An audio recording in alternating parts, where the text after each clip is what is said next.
we'll start first with a question that, Sapna has asked last week. And in what we see, verse 23, right? It says, Sattva bhasika chit kvavetara sattaya hi chit chittaya hyaham. So it's asking this question, is there another consciousness which illumines existence? And then it says, how can that be? Because existence itself is consciousness. So last week we saw existence itself is consciousness, because if consciousness was different from existence, then consciousness would be non-existent. It would be asat, right? Now that cannot be. So because we know that consciousness is, and so sat and chit are the same. Then if we say that sat is different from chit, if existence is different from consciousness, then what happens? This existence becomes inert, right? Existence becomes inert. So how can that be? Because we exist and we are not inert. So therefore, also that chit is sat, that sat is chit, and that chit is sat. Okay. Now the question was, how is all of this Ananda? How are they all Ananda? That Sat is Chit is Ananda. So that existence is consciousness. It's not two separate things.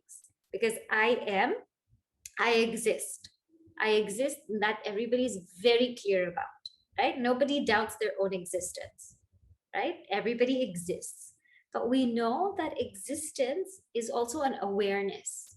It is not inert. We're very much aware. So it's a changeless awareness. Now, how is it Ananda? Ananda means infinite, infinitude. That is what Ananda means. It means something that is beyond time, beyond space, and beyond objects, or what we say, causation. So if we look at this existence, which is awareness, is it limited in time? Is it limited in space? And is it limited in object? Our own experience, right, is that it is not limited, because even when there is no time and when there is no space and when there is no object, like in deep sleep, that existence is there. It exists. It exists. So that existence is also Ananda. That Sat is also Ananda, because it is beyond time, beyond space, beyond object. This is how Sat is also Ananda. And Ananda is also Sat, because if it was different from Sat, it would be non-existent. Now that consciousness is also Ananda. That consciousness, or what we call Chit, is also Ananda, because we know that our awareness is beyond time. It's beyond space and it's beyond objects. When we're in deep sleep, that existence is there, that awareness is there, and it is beyond time. There is no time there. There's no space there. There's no object there, but that awareness is still there. It's still there. So therefore, it is not only a changeless awareness, but it's infinite. It's infinite. There's no limitation. So that is how Sat is Chit is Ananda. It's all one. It's all one, but from different angles, we call it different things. So in this verse 23, that must be understood. Sat is Chit and also Ananda. And all of them are all the same. And this, as I keep saying, is your own experience. This is not different from what you are. I can't say what you experience, but this is not different from what you are. If we just tune into that, right? So existence, consciousness, and even bliss, I am.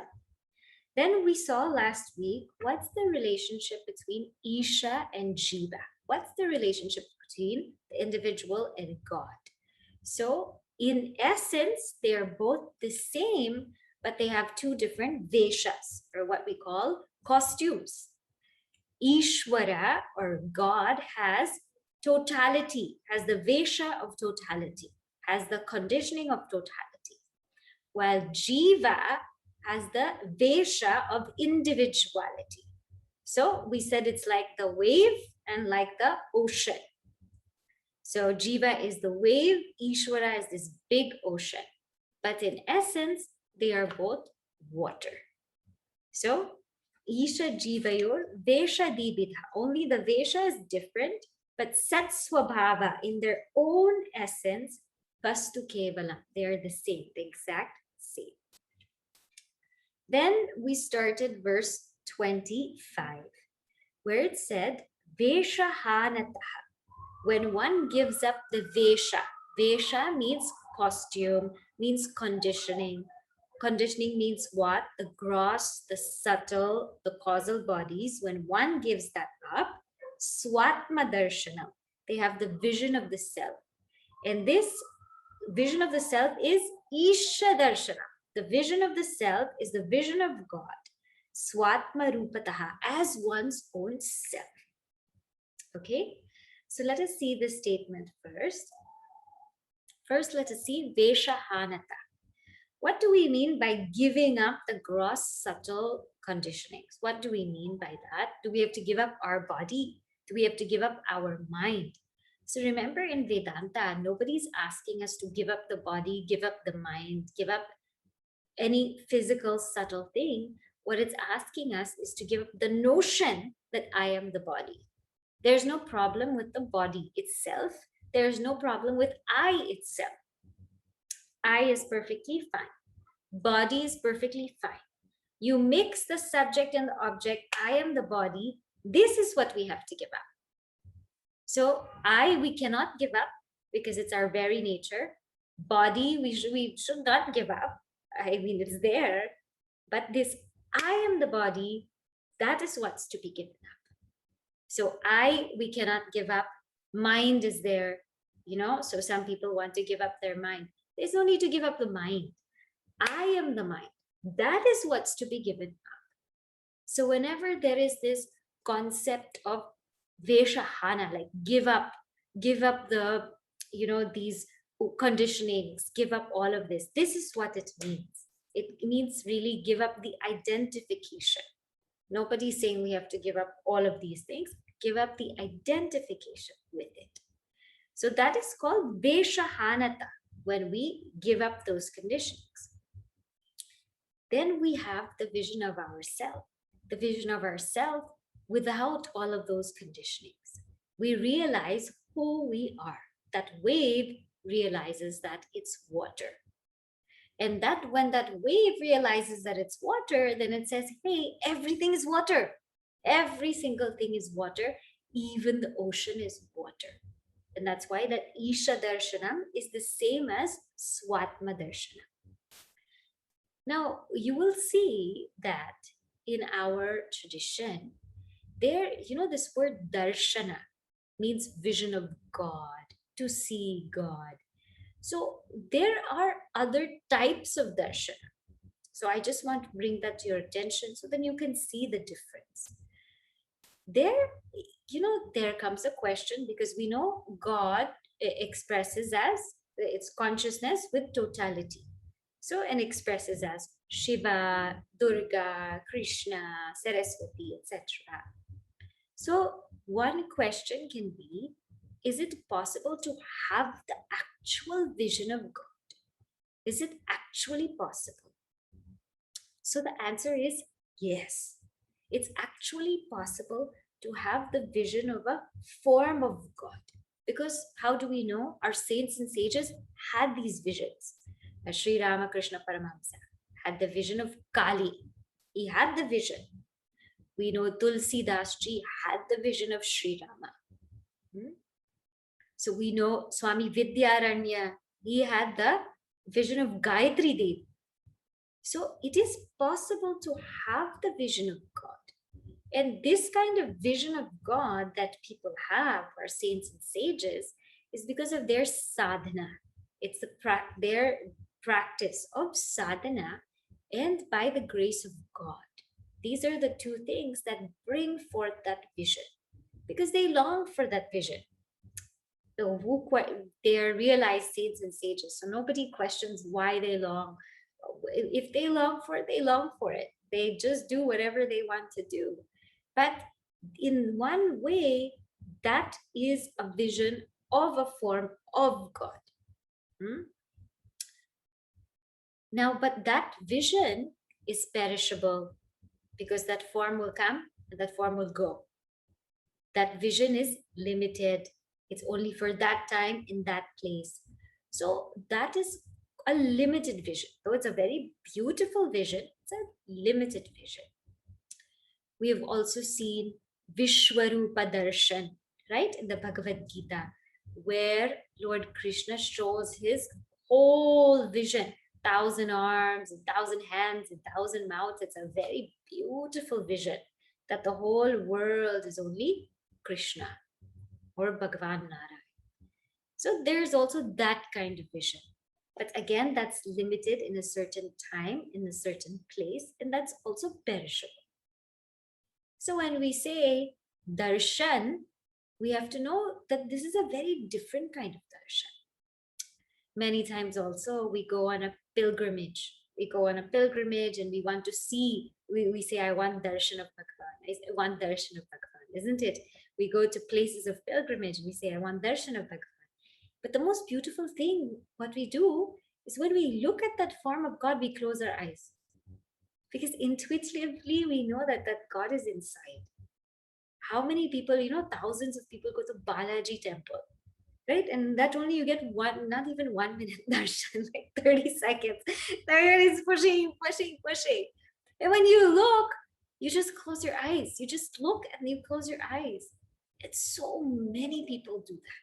So many people do that because intuitively we know that it's really Swatma Darshanam. So this Swatma Darshanam that we're talking about here is unlimited. It doesn't perish because it is the vision of oneself.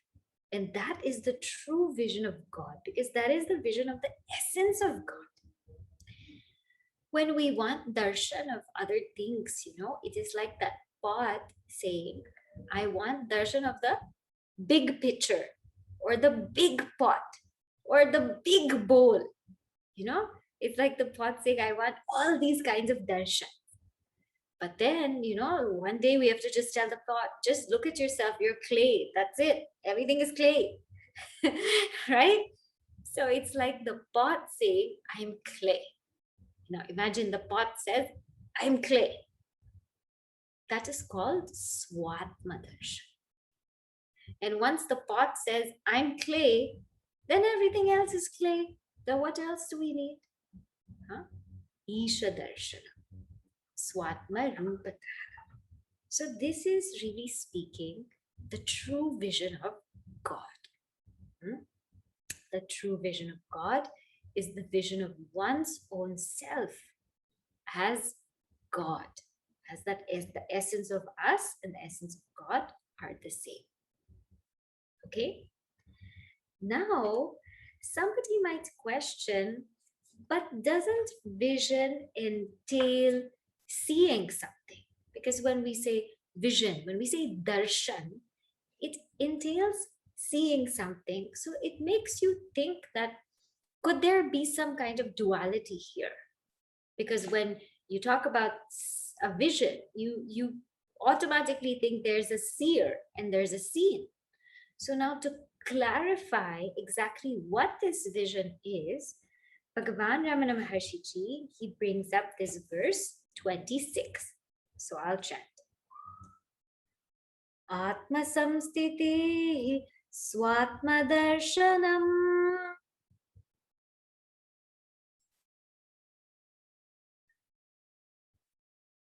atma nirdvayat atma nishtata.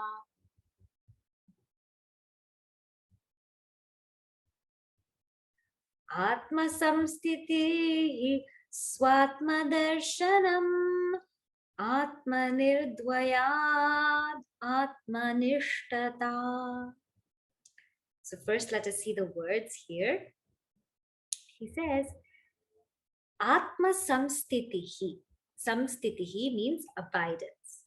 Abidance in Atma, in the self, is Swatma Darshanam, is the vision of the self. So this vision of the self is it's different. It's not like you're seeing something, it's abidance in the self. And he says, why? Atma nirdvayat.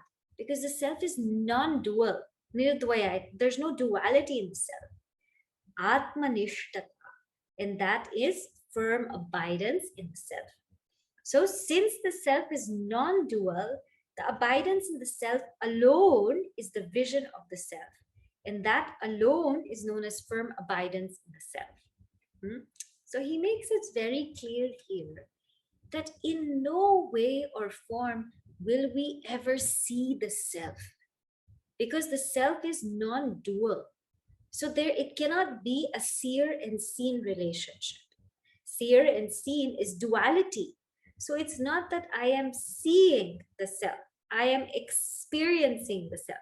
Sometimes we use these words in Vedanta to try to convey a point, but in reality, we can never see the self, we can never experience the self, we can never have a vision of the self, because the self is not other than us. When we say that, we're seeing something, it means we become the seer and the self becomes seen. So it means that there's duality. And furthermore, if we say that we are the seer and we are seeing the self or experiencing the self becomes inert. Because remember, whatever we see, whatever we experience is inert. It is perishable. It's perishable because it depends on my sight. For example, this depends on my sight. If I'm not seeing it, it's not there. So whenever we say, I see the self, I experience the self, it's never apart from us. It cannot be apart from us, because the self is non-dual. It cannot be apart from us, because if it was seen or experienced, it would be inert, and then it would be perishable. So the only thing we can understand then is that vision of the self is abidance in the self. And the vision of the self also doesn't mean that I'm going to see the self at some point. At some time, I'm going to experience this Atma. At some point, at some time, I'm going to experience that Atma. But how can that be? That Atma is you. It's like that pot saying, at some point, at some time, I'm going to experience clay. Imagine if we will picture a pot and the pot is saying, at some point, at some time, I'm going to experience clay. I'm going to experience clay. Well, you can tell the pot, you're such a fool. You're already clay. What are you talking about? Isn't it?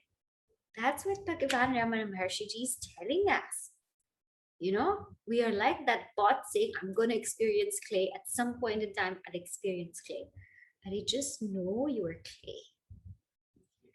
And now this knowing we are clay, Atma Samstitihi, he says abiding in it. Whenever we say abidance in the self, what do we really mean by this word abidance in the self? Abidance in the self means abidance in the knowledge of the self. It means that I become firmly rooted in who I am. I'm not becoming the self. I already am the self. But abidance means I'm being rooted in it. I'm being rooted in it, right? So it means I'm removing all the not self, all the false notions. So like that pot is removing the name pot, the form pot. Again, removing not the actual, but removing the notions that I am this form pot, I am this name pot, I am this color pot. It's removing all of those notions and understanding, hey, I'm clay. So for us, it's removing all of these notions that I'm the body, I'm the mind, I'm the intellect, I'm the ego, and just saying, hey, I'm the self.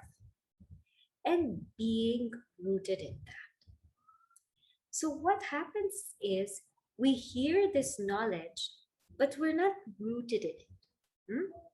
We're not rooted in it. We tend to be very rickety, right? And we kind of, we don't establish ourselves in it.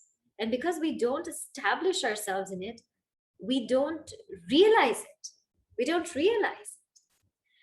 And so, very beautifully, in one of the texts in Panchadashi, chapter 7, it says, how does one develop this abidance?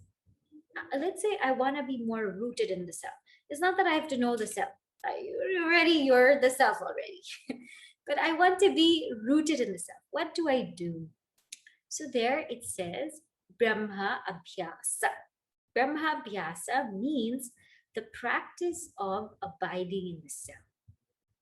What is that practice? Tat chintanam, tat kathanam, anyonyam, tat prabodhanam, etad ekaparatvam cha brahmabhyasa vidur buddha. What does it mean?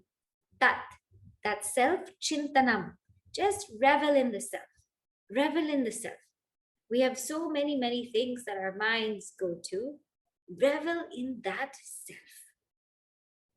And make it a part of our lives. Every day, there should be a reminder of who I really am every single day. The practice of Nidhasanam is not trying to become the self. It's a reminder that this is who I am. So every morning, at least, there should be some chintanam, some reminder that this is my true nature. This is who I really am. This is what I am. Sometimes we may have to repeat it.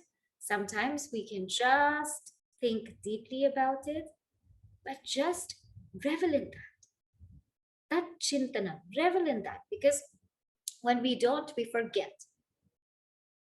Tat chintanam, tat kathanam. Also speak about that.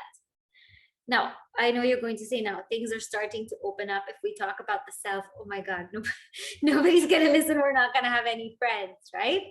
Tat kathanam means speak in that direction. For me, it would be speak about the self because I'm in a very different path. But for you, it would be then speak in that direction of the self, which is self-development, lifting the self higher, trying to abide more and more in the self. So it would be in that direction. Tat kathanam. Speak about that development of one's personality so that I can grow closer in abidance to the self. Tat kathanam. Anyonyam tat prabodhanam. And each other, you enlighten each other. You enlighten each other in this aspect only. We're doing the summer camp on Ramayana, and I was just reflecting on our tradition, right? Our tradition is katha. Back in the day, people didn't have television and they didn't have phones and they didn't have all these things that we unnecessarily have. So what did they do to entertain themselves? They sat down and they listened to the stories of God. Now, how beautiful. The Anyonyam Tat Prabodhanam, they would enlighten each other with the stories of God. This was their entertainment. Now, just think of how beautiful one's life would be if this was your entertainment. If your entertainment was stories of God, you and I would be in a very different level. And this story of God is timeless, it's eternal. No matter how many times you read it, you'll still find something. You'll still find something else. So, anyonyam tat prabodhanam. Like I said, if we cannot, nobody expects us to talk about Atma, Atma, Atma all the time. Even I cannot do it. Even if I'm in this field, I cannot do it because we interact with so many people. So we cannot do that all the time. But the point is, keep ourselves in that realm, in that knowledge, in that spirit, in everything that helps us to grow closer in abidance to the self. And finally, he says one very important thing. He says, etad eka paratvam cha, means at some point in time, this will have to be our only goal. Our only goal means our only purpose. Our only purpose to realize the self. At some point in time, this will have to be the only purpose. Only then that firm abidance will come. You see, now we have so many things we want to do, so many other avenues we want to explore. So, of course, the more things that we're involved in, then the more split we are. If I'm involved in 5 things, then I'm split 20%, 20%, 20%. It's not always even, of course, but the point is I'm split. So I won't ever be established in everything fully. I will just be, 30% here, 10% there, like that. But as we start to lessen these things in our life and just have just few concrete things that this is it, this is it, this is it, then the more we can get established in that, then the more meaningful those things will also be in our life. So at some point in time, etad ekaparat brahmabhyasa vidurbhudaha. So this is what brahmabhyasa is. This is something that will help us get rooted in the self. Now, what's it like to be rooted in the self? So I'll just read to you one quotation, from Bhagavan Ramana Maharishi's book. It's very beautiful how it's described. What is who is somebody rooted in the self? So this is from his book, Ramana Maharshi and the Path to Self-Knowledge. A master is one who has meditated solely on God, has flung his whole personality into the sea of God and drowned and forgotten it there, till he becomes the only instrument of God. And when his mouth opens, it speaks God's words without effort or forethought. And when he raises a hand, God flows again through that to work a miracle. This is that Atma Samsthiti. This is how rooted one can become, wherein one is completely drowned in that. That there's no more sense of self. And that's why we say that these realized masters are very much instruments of God. Even their movement is only of God. So this is called Atma Samsthiti. This is what real vision of the self means. Okay?